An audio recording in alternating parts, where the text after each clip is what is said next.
இன்று முதல் நான் உன்னை ஆசீர்வதித்திடுவேன். நன்மைகளால் உன் வாழ்வை நானே நிறைத்திடுவேன். இன்றைய நாள் உங்கள் அனைவருக்கும் ஆசிரின் நாளாக அமைய உங்களுக்காக ஜெபித்து நிற்கும் நான் உங்கள் அன்பின் அருட்தந்தை ரமேஷ் கிறிஸ்டி. இன்று முதல் நான் உன்னை ஆசீர்வதித்திடுவேன். நன்மைகளால் உன் வாழ்வை நானே நிறைத்திடுவேன். ஆண்டவரது இல்லத்தில் நடப்பட்டிருக்கும் பொழுது வாழ்நாள் எல்லாம் செழிப்புற்று இருப்பீர்கள். தந்தை மகன் தூயாவியாரின் பெயராலே ஆமென். நம் ஆண்டவராகிய இயேசு கிறிஸ்துவின் அருளும் கடவுளின் அன்பும் தூயாவியாரின் நட்புறவும் உங்கள் அனைவரோடும் இருப்பதாக. ஆன்மாவோடும் இருப்பதாக. பலியிலே கலந்து கொள்ள தடையாக இருக்கும் மீறுதல்கள் பலவீனங்களுக்காக மனம் வருந்துவோம், மன்னிப்பு வேண்டி ஜெபிப்போம்.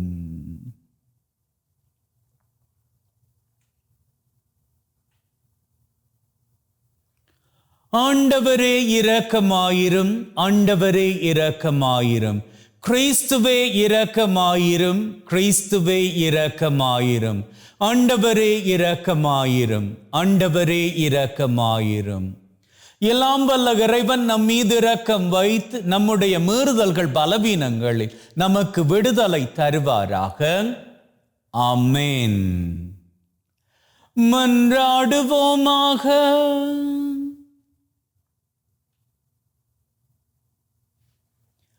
எங்களை வாழ வைக்கின்ற அன்பின் பரலோக தகப்பனே, உமக்கு கோடான கோடி நன்றிகளை எடுக்கின்றோம். ஒரு புதிய நாளிலே எங்கள் அத்தனை பேரையும் தட்டி எழுப்பி வாழுவதற்கான பாக்கியத்தை மீண்டும் கொடுத்த உமக்கு எங்கள் கோடான கோடி நன்றிகளை கொடுத்தாலும் அது ஈடாக முடியாது என்று நாங்கள் உறுதியாக நம்புகின்றோம். இருந்த போதிலும் உம்மால் படைக்கப்பட்ட நாங்கள் உமக்கு தருகின்ற காணிக்கையாகிய இந்த நன்றிதனை ஏற்றுக்கொண்டு இன்று மாத்திரம் அல்ல, என்றும் எப்பொழுதும் உம்முடைய வலது கரத்தினால் எங்களை வழிநடத்தி காத்தருள வேண்டும் என்று உம்மோடு தூயாவியாரின் ஒன்றிப்பில் இறைவனாய் என்றென்றும் வாழ்ந்து ஆட்சி செய்கின்றவர் வழியாக உம்மை மன்றாடுகின்றோம். ஆமென். இறைவாக்கினர் ஏசாயா நூலிலிருந்து வாசகம். எண்ணற்ற உங்கள் பலிகள் எனக்கு எதற்கு என்கிறார் ஆண்டவர். ஆட்டுக்கிடாய்களின் எரிபலிகளும் கொழுத்த விலங்குகளின் கொழுப்பும் எனக்கு போதுமென்றாகிவிட்டன. காளைகள், ஆட்டுக்குட்டிகள், வெள்ளாட்டுக்கிடாய்கள் இவற்றின் இரத்தத்திலும் எனக்கு நாட்டமில்லை. நீங்கள் என்னை வழிபட என் திருமுன் வரும்போது இவற்றையெல்லாம் கொண்டு வந்து என் கோவில் முற்றத்தை மிதிக்க வேண்டும் என்று யார் கேட்டது? இனி காணிக்கைகளை வீணாக கொண்டு வர வேண்டாம். நீங்கள் காட்டும் தூபம் எனக்கு அருவருப்பையே தருகின்றது. நீங்கள் ஒழுங்கீனமாக கொண்டாடும் அமாவாசை, ஓய்வு நாள் வழிபாட்டு கூட்டங்களை நான் சகிக்க மாட்டேன்.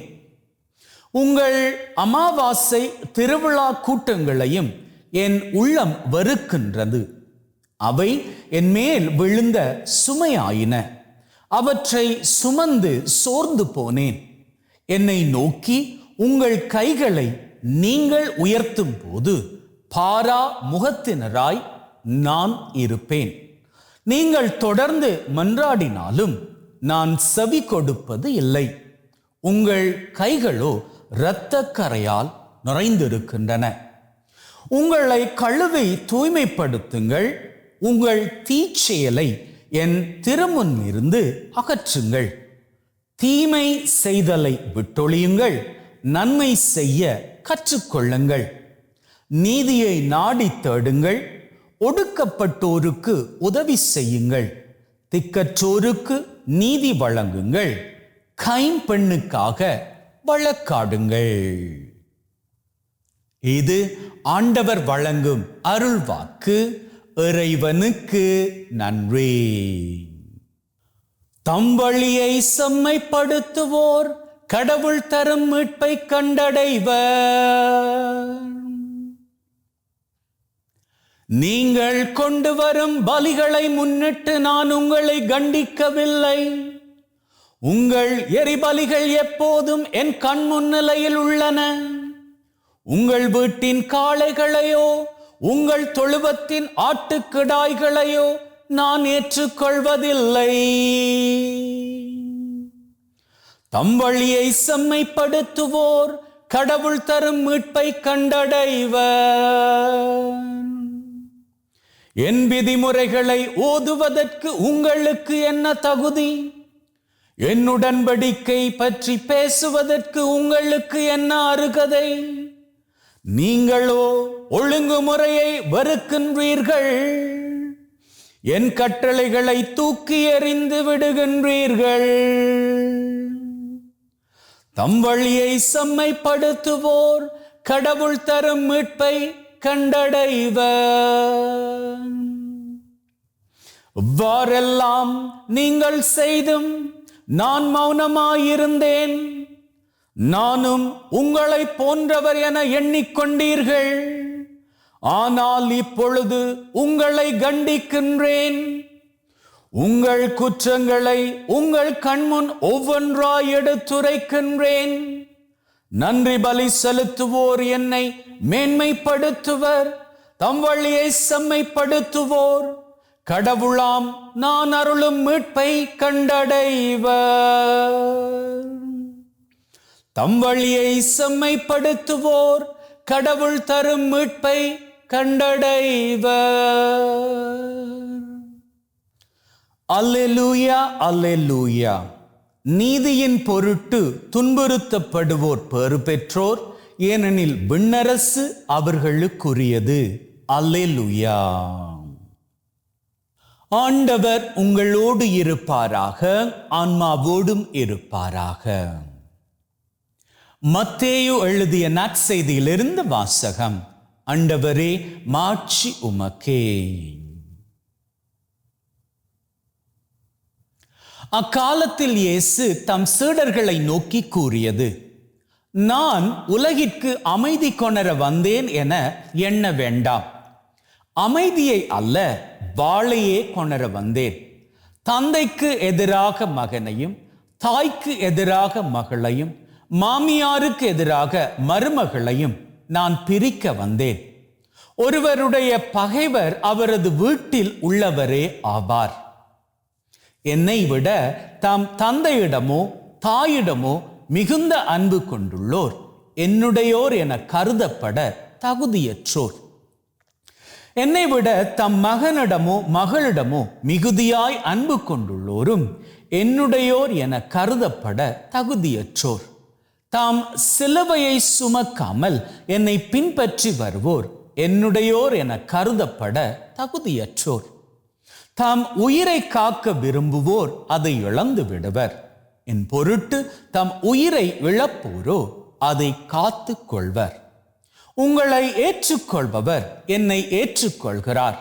என்னை ஏற்றுக்கொள்பவரோ என்னை அனுப்பியவரையே ஏற்றுக்கொள்கிறார். இறைவாக்கினர் ஒருவரை அவர் இறைவாக்கினர் என்பதால் ஏற்றுக்கொள்பவர் இறைவாக்கினருக்குரிய கைமாறு பெறுவார். நேர்மையாளர் ஒருவரை அவர் நேர்மையாளர் என்பதால் ஏற்றுக்கொள்பவர் நேர்மையாளருக்குரிய கைமாறு பெறுவார். இச்சிறியோருள் ஒருவருக்கு அவர் என் சீடர் என்பதால் ஒரு கிண்ணம் குளிர்ந்த நீராவது கொடுப்பவரும் தம் கைமாறு பெறாமல் போகார் என உறுதியாக உங்களுக்கு சொல்லுகிறேன். இயேசு தம் 12 சீடருக்கும் அறிவுரை கொடுத்து முடித்ததும் பக்கத்து ஊர்களில் கற்பிக்கவும் நற்செய்தியை அறிவிக்கவும் அவ்விடம் விட்டு அகன்றார். இது கிறிஸ்து வழங்கும் நற்செய்தி. கிறிஸ்துவே உமக்கு புகழ்.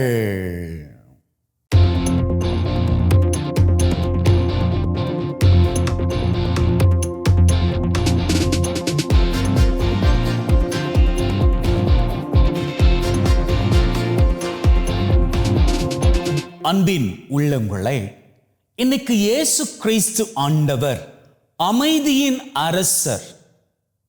நன்றாக கேட்டுக்கொள்ளுங்கள்.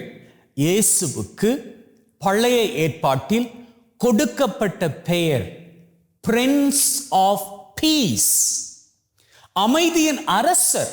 அதான் அவருடைய பெயர். அந்த அமைதியின் அரசர் பேசுறப்போ சொல்றாரு நற்செய்தியில, நான் அமைதியை கொண்டு வந்தேன் அப்படின்னு நினைக்கிறீங்களா? அமைதியை அல்ல, வாளையே கொண்டு வந்தேன். இப்போ இந்த வாள் அப்படி என்பது எதன் அடையாளம்? பிரிவின் அடையாளம். இயேசு என்ன சொல்றாரு? நான் அமைதியை கொண்டு வந்தேன், அதற்காக வந்தேன் அப்படின்னு நினைக்கிறீங்களா? கிடையாது. வாளை கொண்டு வந்தேன், பிரிவை கொண்டு வந்தேன். அதனால ஒரே குடும்பத்துல அப்பாவுக்கு எதிராக பிள்ளைகளும் அம்மாவுக்கு எதிராக பிள்ளைகளும் பிள்ளைகளே தங்களுக்குள்ளாக பிரிவினையும் உருவாக்கிப்பாங்க அப்படின்னு சொல்றாரு. இத மேலெழுந்த வாரியாக பார்க்கிறப்போ நம்முடைய குடும்பங்களில் நடக்கக்கூடிய காரியங்கள் நமக்கு நினைவுக்கு வருகிறது. உண்மைதான் இல்லையா? அப்போ நம்ம குடும்பங்கள்ல நடக்கக்கூடிய பிரச்சனைகளுக்கெல்லாம் காரணம் இயேசுவா.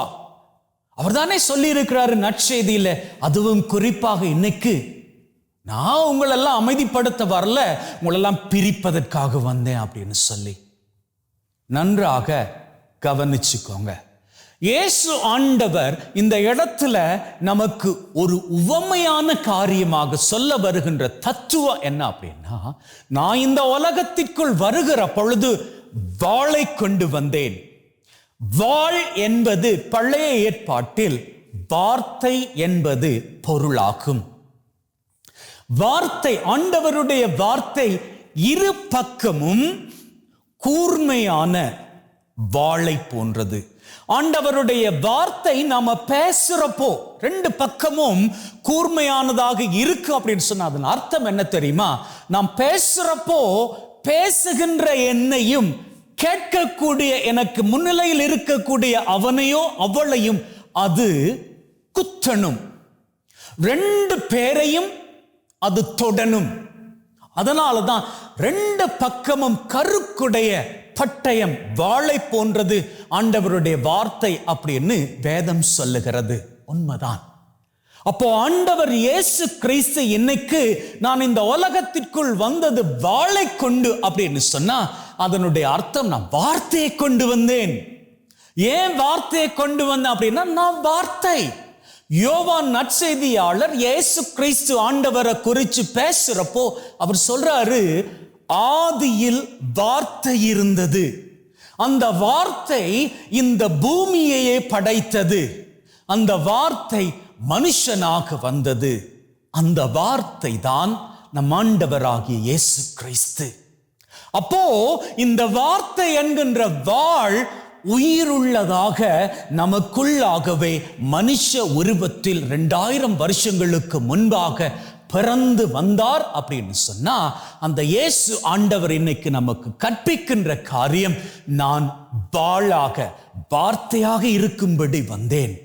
சிமியோன் ஒரு காரியம் பண்றாரு. இயேசு கிறிஸ்து ஆண்டவரை எருசலேம் ஆலயத்துல காணிக்கையாக கொடுக்கும்படி அவருடைய பெற்றோர் மரியாள் சூசை இருவரும் கொண்டுகிட்டு போற வேளையில அங்கே சிமியோன் இயேசு ஆண்டவர் குழந்தையாக இருந்த பொழுது அவரை கரங்களில் தாங்கிக் கொண்டு அன்னை மரியாளை பார்த்து ஒரு வார்த்தை சொன்னார், உம்முடைய உள்ளத்தை ஒரு வாள் ஊடுருவும் அப்படின்னு. அநேக தடவையில் இந்த வாள் அப்படி என்பதை நாம எப்படி புரிஞ்சுக்கிறோம் அப்படின்னா, அன்னை மரியாளின் உள்ளத்தை இயேசு ஆண்டவர் வளருகின்ற பொழுது, அவர் சிலுவையில் அடிபடுகின்ற பொழுது அது உடைத்து போடும். எப்படி ஒரு வாள் உள்ளத்தில் இறங்கி, இருதயத்தில் இறங்கி ஒருவரை காயப்படுத்துமோ, அதே போன்று இயேசு ஆண்டவரை அவருடைய கண்களின் முன்னாடியே, அன்னை மரியாளின் கண்களின் முன்னாடியே அடிக்கின்ற பொழுது, சிலுவையில் அறைகின்ற பொழுது அன்னை மரியாளின் உள்ளம் உடைந்து போகும், கிழிந்து போகும். அப்படி என்கின்ற அர்த்தத்தை நாம் அநேக தடவையில் எடுத்துக்கொள்கிறோம். ஆனா இதற்கு இன்னும் ஒரு அர்த்தம் இருக்கிறது.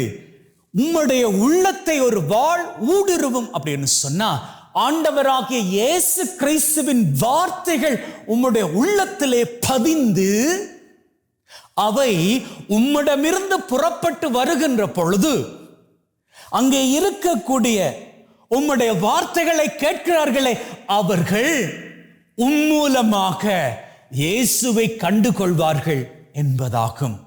அதனாலதான் பாருங்க, கானாவூர் திருமண வீட்டில் அன்னை மரியாள் என்ன பண்றாங்க?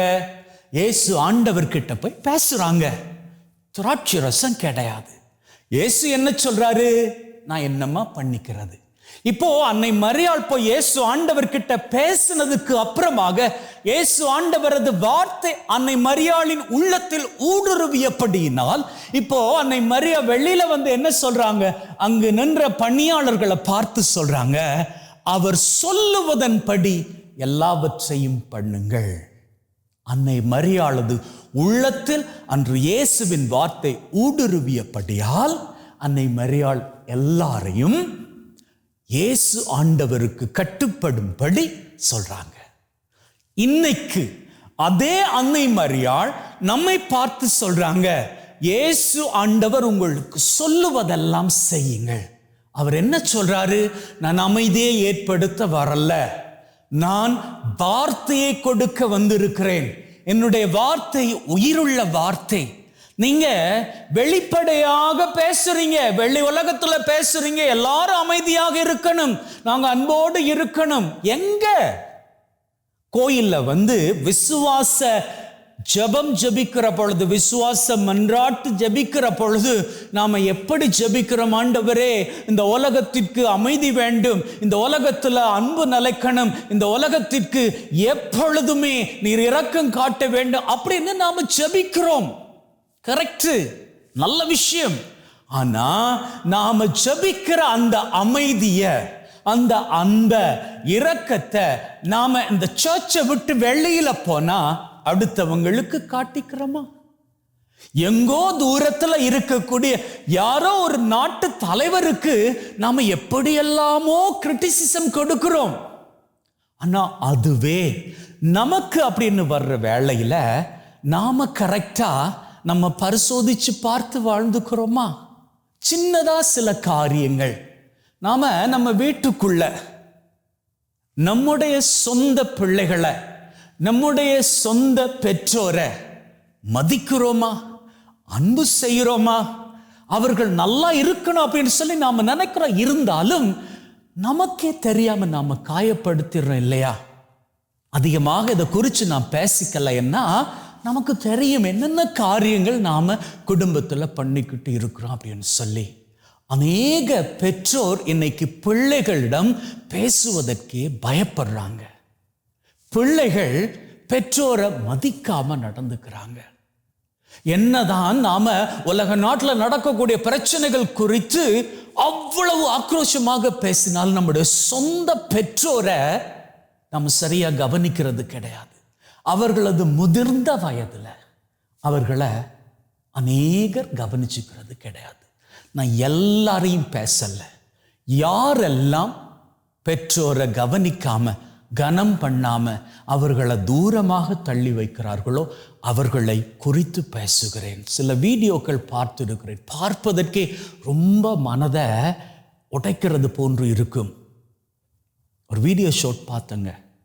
ஒருத்தன் என்ன பண்றான், தன்னுடைய சொந்த அம்மாவையும் அப்பாவையும் வயசு போன காலத்துல மோட்டார் சைக்கிள்ல ஏத்திக்கிட்டு வந்து ஒரு தெருவோரத்துல விட்டுட்டு அந்த தாயின் தகப்பனும் எங்களை விட்டுட்டு போயிடாதப்பா அப்படின்னு சொல்லி அழுகிற அந்த சூழ்நிலையில அவங்கள உதைச்சு தள்ளிட்டு பைக் எடுத்துட்டு கிளம்புறான்.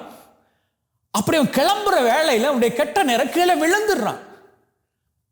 அந்த பெற்றோர் தாயும் தகப்பனும் தங்களை அவன் கைவிட்டு போயிட்டா அப்படி என்பதை கூட பொருட்படுத்தாம ஓடி வந்து அவனை தூக்கி விடுறாங்க.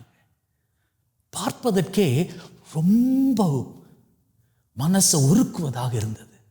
ஆனா அந்த பையன் பண்ண காரியம் என்ன தெரியுமா? அவங்கள உதைச்சு போட்டு பைக் எடுத்துட்டு அவன் போய்கிட்டே இருக்கிறான். இதை ஏதோ நான் நாடகத்தில் பார்த்த கதையாக சொல்லலைங்க, உண்மையாகவே ஒரு வீடியோவில், ஷார்ட் வீடியோவில் பார்த்ததை தான் உங்ககிட்ட பகிர்ந்துக்கிட்டு இருக்கிறேன். ஆண்டவராகிய இயேசு இதை குறித்து தான் இன்னைக்கு பேசுறாரு. நீங்க என்ன நினைக்கிறீங்க? நீங்க அமைதி குறித்து பேசுனா ஏதோ அமைதியின் அரசர்கள் அப்படின்னு நீங்க பெருமைப்பட்டுக்கிறாதீங்க.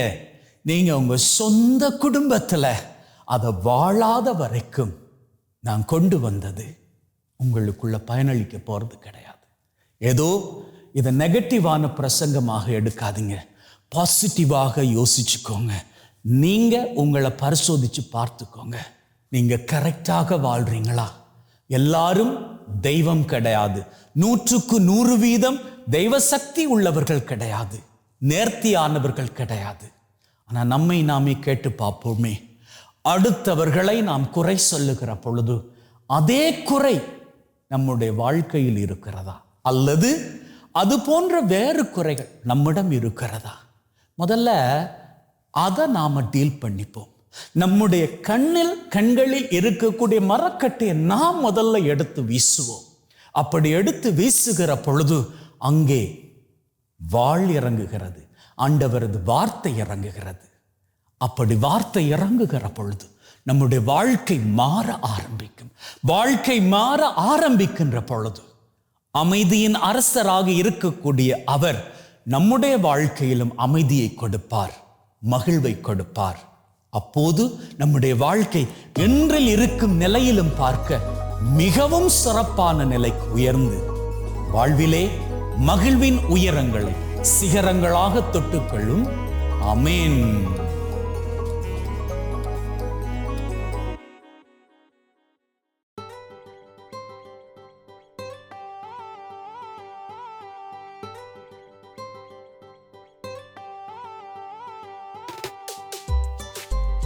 ஆண்டவரே, அனைத்துலகின் நிறைவா உம்மை போற்றுகின்றோம். ஏனெனில் உமது அருட்பெருக்கிலிருந்து இந்த அப்பத்தை பெற்றுக்கொண்டோம். நிலத்தின் விளைவும் மனிதொழைப்பின் பயணமாகிய இந்த அப்பத்தை உமக்கு ஒப்புக் கொடுக்கின்றோம்.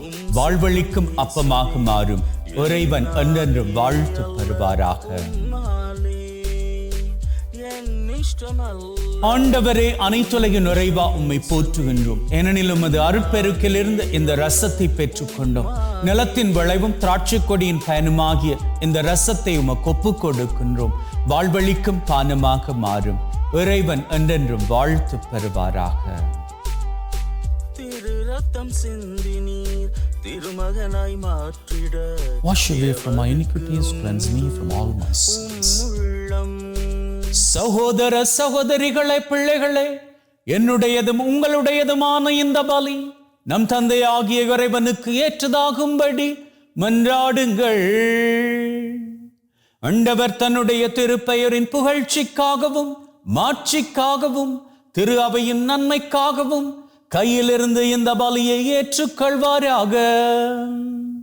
மீட்புக்கு ஊற்றாகிய தகப்பனே, ஒப்புக் கொடுக்கின்ற பலி வழியாக எங்கள் வாழ்வின் மீது நிறைய ஆசிரை பொழிந்தருள வேண்டும் என்று எங்கள் ஆண்டவராகிய கிறிஸ்து வழியாக உம்மை மன்றாடுகின்றோம். ஆமென். ஆண்டவர் உங்களோடு இருப்பாராக, ஆன்மாவோடும் இருப்பாராக.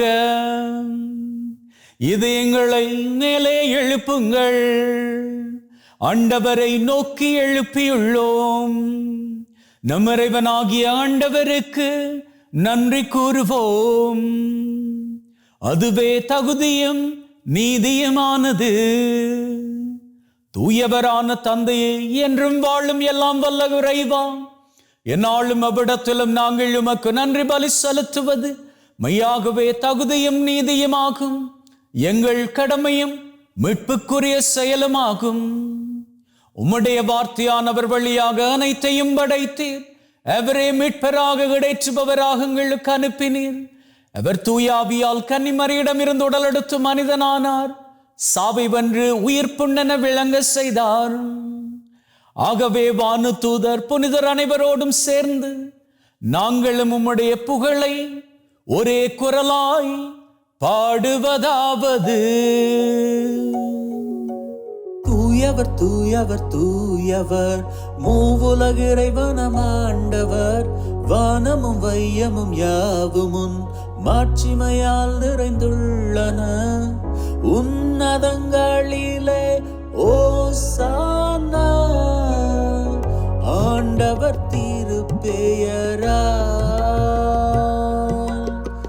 வருபவர் ஆசீர் பெற்றவரே. உன்னதங்களிலே ஓசானா. ஆண்டவரே, நீர் மெய்யாகவே தூயவர், தூய்மை அனைத்திற்கும் ஊற்று. ஆகவே உம்முடைய ஆவியை பொழிந்து காணிக்கைகளை தூய்மைப்படுத்த தாழ்மையுடன் வேண்டுகின்றோம். வாறு எங்கள் ஆண்டவர் இயேசு கிறிஸ்துவின் உடலும் இரத்தமுமாக எங்களுக்கு இவை மாறுவனவாக. அவர் பாடுபட உளம் கனிந்து தம்மை கையளித்த போது அப்பத்தை எடுத்து நன்றி செலுத்தி அதை பிட்டு தம் சீடருக்கு கொடுத்து அவர் சொன்னதாவது: எல்லாரும் இதிலிருந்து பெற்று உண்ணுங்கள், ஏனெனில் இது உங்களுக்காக கையளிக்கப்படும் என் உடல்.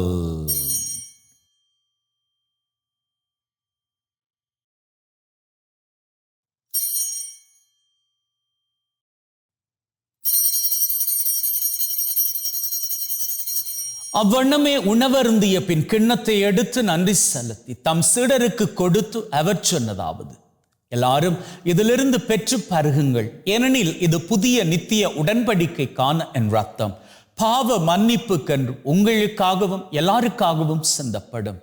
இதை என் நினைவாக செய்யுங்கள்.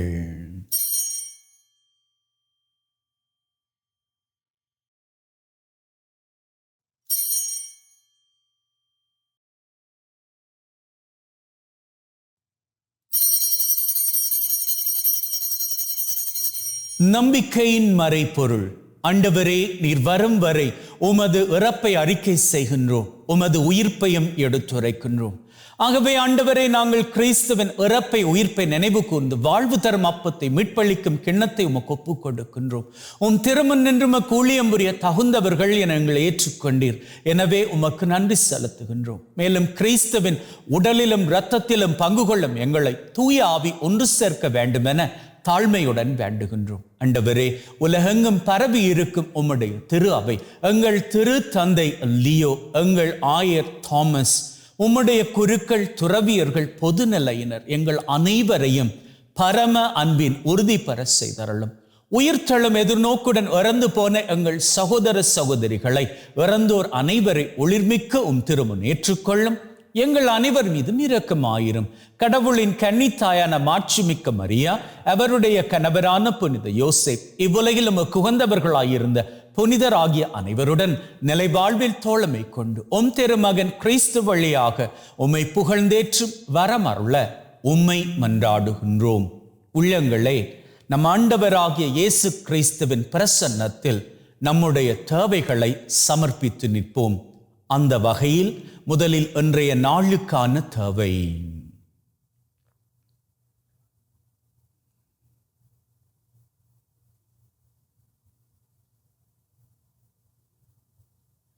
இந்த வாரத்திற்கான தேவை.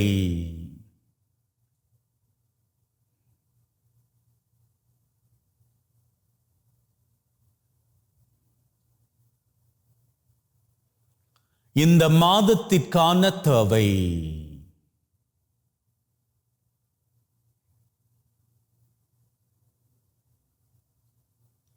இந்த வருஷத்திற்கான தேவை.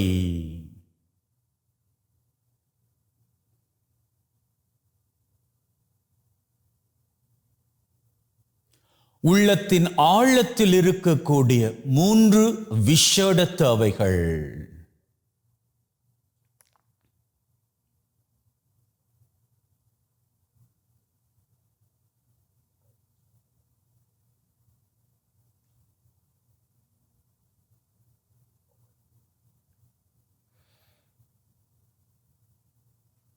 அத்தோடு உலகிலே நிரந்தர சமாதானம் நிலைக்க வேண்டும் என்றும் வேண்டி நிற்போம்.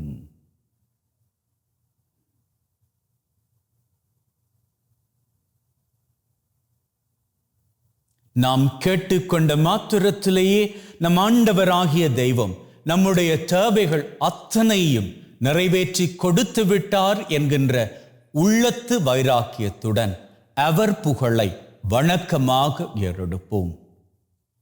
இவர் வழியாக இவரோடு இவரில் எல்லாம் வல்ல இறைவனாகிய தந்தை தூய ஆவியின் ஒன்றிப்பில் எல்லா புகழும் மாட்சியும் என்றென்றும் உமக்கு உரியதே. ஆமீன், ஆமீன், ஆமீன்.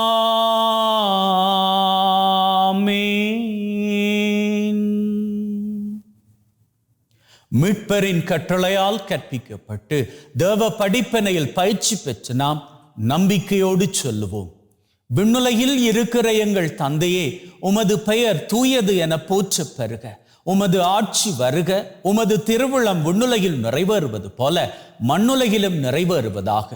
எங்கள் அன்றாட உணவை இன்று எங்களுக்கு அளித்தருளும். எங்களுக்கு எதிராக தீமை செய்வோரை நாங்கள் மன்னிப்பது போல எங்கள் பாவங்களை பொறுத்தருளும்.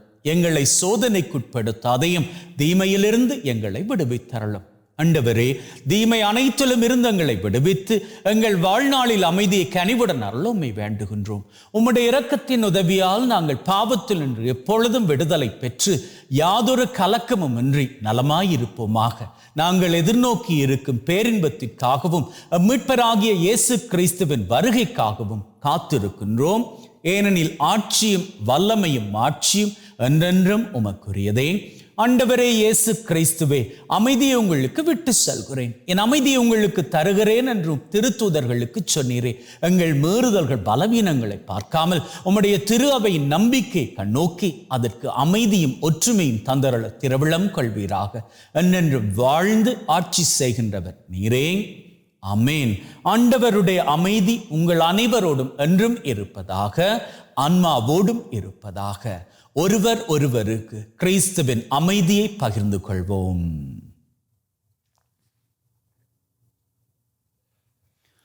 உலகின் பாவங்களை போக்கும் இறைவனின் செம்மறியே, எங்கள் மேல் இரக்கமாயிரும். உலகின் பாவங்களை போக்கும் இறைவனின் செம்மறியே, எங்கள் மேல் இரக்கமாயிரும். உலகின் பாவங்களை போக்கும் இறைவனின் செம்மறியே, எங்களுக்கு அமைதியை அளித்தருளும். இதோ நம் ஆண்டவராகிய இயேசு கிறிஸ்து, இவரே நம் ஒவ்வொருவரையும் மகிழ்வோடும் ஒற்றுமையோடும் அமைதியோடும் வாழும்படி அழைக்கின்ற தெய்வம். அழைக்கப் பெற்ற நாங்கள் பேறு பெற்றோர். ஆண்டவரே, தேவரீர் என் உள்ளத்தில் எழுந்தருள நான் தகுதியற்றவன். ஆனால் ஒரு வார்த்தை மட்டும் சொல்லி அருளும், என் ஆன்மா நலமடையும்.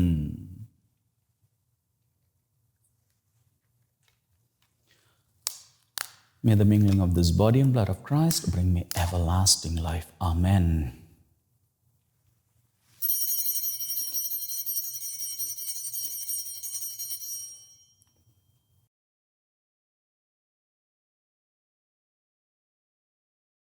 இயேசுவே, உம்மை என் இருதயத்தில் பெற்றதற்காக நன்றி. என்னுள் வாசமாயிருந்து என்னை வழிநடத்தும். என் சிந்தனை, வார்த்தை, செயல் அனைத்தும் உமக்கு பிரியமானவையாக இருக்க அருள் தாரும். என்னை உம்மை விட்டு பிரியாதபடி காத்தருளும். ஆமென். மன்றாடுவோமாக.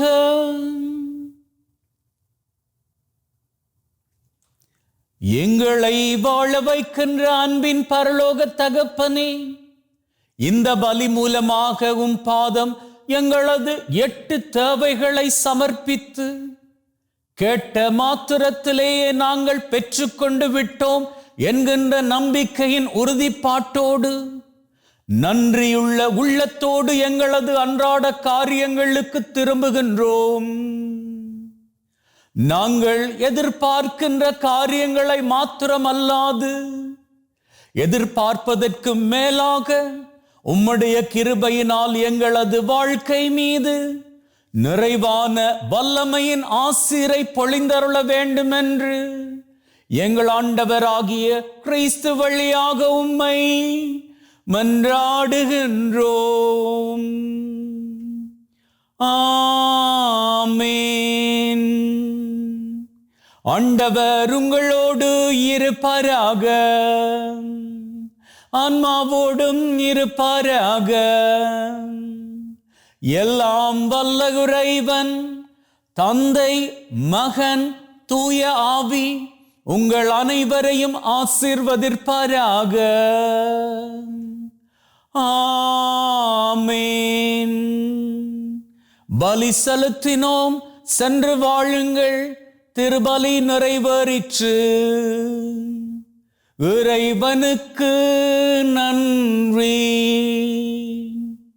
அன்பின் உள்ளங்களே, ஆண்டவராகிய தெய்வம் உங்களை நிறைவாக ஆசீர்வதிக்கின்றார். அவர் உங்களை முழுமையாக நேசிக்கின்றார். நேசிக்கின்ற தெய்வம், ஆசீர்வதிக்கின்ற தெய்வம் நீங்கள் எப்பொழுதும் மகிழ்வோடு வாழ வேண்டும் என்று விரும்புகின்றார். அவரது விருப்பத்தின் பிரகாரம் நீங்கள் மகிழ்ந்திருங்கள். இன்று மாத்திரமல்ல, உங்களது வாழ்நாள் பூராகவும் மகிழ்ந்திருங்கள். May God bless you and see you all tomorrow. என் சித்தமல்ல உம் சித்தம் இயேசுவே, என்னாலே அல்ல உம்மாலே. என் இஷ்டமல்ல உம் இஷ்டம் இயேசுவே, என்னாலே அல்ல